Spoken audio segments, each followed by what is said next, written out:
جو شخص اللہ کا تقوی اختیار کرے گا اللہ اس کے لیے راستہ پیدا کر دے گا، جہاں بالکل نظر نہیں آئے گا کہ کوئی راستہ، اللہ راستہ پیدا کر دے گا۔ بالکل نظر نہیں آ رہا تھا موسیٰ کے ساتھیوں کو کہ اب کیسے بچیں گے، پیچھے لشکر آگے آگے سمندر ہے، تو اللہ نے راستہ پیدا کیا۔ خود حضرت ابو بکر کا جو حال ہو گیا تھا کہ حضور اگر انہوں نے ذرا بھی دیکھ لیا، نیچے اپنے قدموں کی طرف بھی نگاہ ڈالی تو ہم نظر آ جائیں گے، آپ نے فرمایا لا تحزن ان اللہ معنا، راستہ نکالتا اللہ۔ پھر حضور گئے طائف، لیکن وہاں سے خالی ہاتھ آئے۔ مدینے میں اللہ نے خود ہی کھڑکی کھول دی، 6 آدمی ایمان لے آئے، آپ گئے ہی نہیں اور وہاں انقلاب بھی آ گیا۔ عظیم، اس اعتبار سے اللہ مخرج پیدا کرتا ہے۔ تم صحیح طریقے پر چلتے رہو، تقوی اختیار کرو، صحیح راستے پر جد و جہد کرو، یہ کام اللہ پر چھوڑو۔ کب اسے منظور ہے اس کا کامیاب ہونا؟ جب ہوگا وہ راستہ ایسا کھولنے کا کہ تمہیں گمان بھی نہیں ہوگا۔ وَيَرْزُقْهُ مِنْ حَيْثُ لَا يَحْتَسِبُ، اور اسے رزق دے گا وہاں سے جہاں سے اسے گمان بھی نہیں ہوگا۔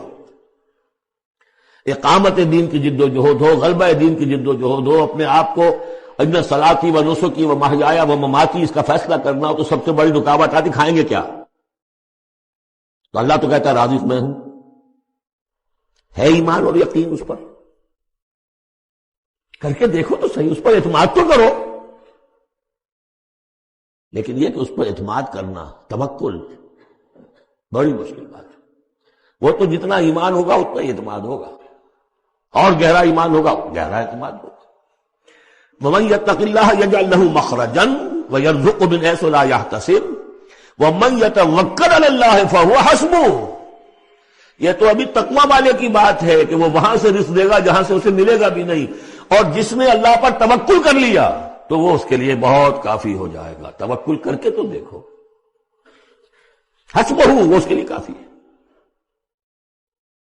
یہاں تک فرمایا ہے حدیث میں من کان فی حاجت اخیہ کان اللہ فی حاجتہ، اگر کوئی مسلمان اپنے کسی بھائی کی ضرورت پوری کرنے میں لگ رہا ہے، اپنا وقت صرف کر رہا ہے، اللہ اس کی ضرورت پوری کرنی شروع کر دیتا ہے۔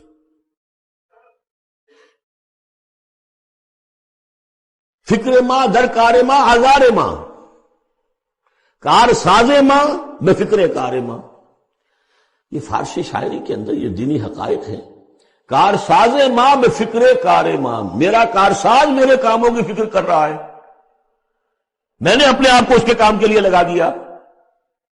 وہ دنیا میں بھی ذرا سا بھی کوئی شریف انسان ہوگا، آپ اس کے ہو جائیں، وہ آپ کو چھوڑ دے گا پھر کہیں؟ شرافت ہو، مروت ہو اس میں۔ آپ اللہ کے بن کر تو دیکھیے، پھر وہ کارساز ہے۔ کارساز ماں بے فکر کار ماں، فکر ماں در کار ماں آزار ماں، جب میں اپنے معاملات کی فکر خود کرتا ہوں، کوئی نہ کوئی ٹھوکر کھاتا ہوں، کوئی نہ کوئی غلطی کرتا ہوں، آزار اپنے سر کے اوپر پیدا کر لیتا ہوں۔ اپنے آپ کو حوالے کرو، اس کا نام ہے تفویض الامر الی اللہ، افوض امری الی اللہ ان اللہ بصیر بالعباد۔ ان اللہ بالغ امرہ، اللہ تعالیٰ تو اپنا معاملہ تو پورا کر کے ہی رہتا ہے، وہ تو دین کو غالب کرنا ہی ہے۔ کون اس کے اندر نفع کما گیا، کون محروم رہ گیا، یہ ان کی قسمت ہے۔ ابو بکر اور عمر اور عثمان اور علی اور عبد الرحمن ابن عوف یہ اپنی بازی جیت گئے، ابو جہل ابو لہب محروم رہ گئے۔ یہ تو اب ان کا معاملہ ہے، اللہ تو اپنی بات پوری کرا دے گا، اور اس دنیا کے ختم ہونے سے پہلے پہلے پورے کل ارضی پر اللہ کا دین غالب ہوگا، یہ ہونا ہے۔ دیکھنا یہ ہے کہ تم اس بہتی گنگا میں کو ہاتھ دھونے کو تیار ہو یا نہیں، یا تم محرومین کی فہرست میں اپنے آپ کو لانا چاہتے۔ بس اپنا تن من دھن لگا دو اس کے اندر، تمہاری ہڈیوں کا چورا ہو کر بھی اس نئی تعمیر کی بنیادوں میں اگر لگ جائے تو بہت بڑی کامیابی ہے۔